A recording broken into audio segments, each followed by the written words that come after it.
ये है talks news network और आप देख रहे हैं पॉलिटॉक्स, राजनीति का कच्चा चिट्ठा।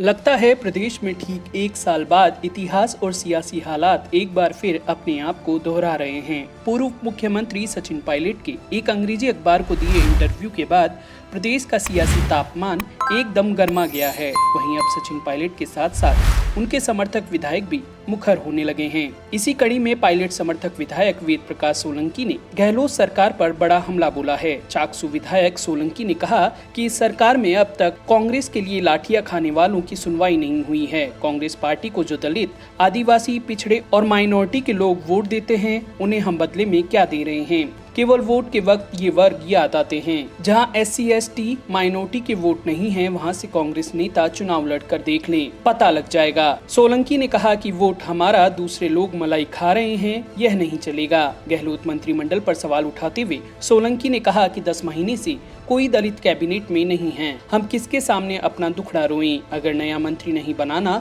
तो किसी राज्य मंत्री को ही कैबिनेट मंत्री बना दीजिए। केवल वोट लेते वक्त याद आते हैं दलित, आदिवासी और माइनॉरिटी। सत्ता में हिस्सेदारी के वक्त संकीर्ण क्यों? सोलंकी ने कहा कि मुझे दर्द है कि जिन कार्यकर्ताओं ने बरसों से कांग्रेस को मजबूत करने का काम किया, उन्हें कुछ नहीं मिला। IAS और बड़े बड़े पदों पर रिटायर्ड अफसरों को राजनीतिक नियुक्तियां दे दी। जिस कार्यकर्ता ने कांग्रेस के लिए लाठियां खाई, खून पसीना बहाया, वह देखता रह गया। कार्यकर्ता कह रहा है कि हमने लाठियां खाई हैं। लाठी खाने वाले कार्यकर्ता का नंबर कब आएगा? वेद प्रकाश सोलंकी ने आगे कहा कि सोनिया गांधी के निर्देश पर प्रियंका गांधी, वेणुगोपाल और दिवंगत अहमद पटेल ने हमारी मांगों को सुना था। हमने उनके सामने हमारे मुद्दों को रखा था। उन्होंने हमारे मुद्दों के समाधान का वादा किया था। जिन समुदायों के हम वोट लेकर आते हैं, उनके लिए हमें काम करना होगा। इस सरकार में SC, ST और अल्पसंख्यक की सत्ता में भागीदारी नहीं है। जब वोट लेने की बात आती है तो कांग्रेस को दलित, आदिवासी, पिछड़े और अल्पसंख्यक याद आते हैं, लेकिन जब सत्ता में भागीदारी देने की बात आती है तो संकीर्णता पर आ जाते हैं।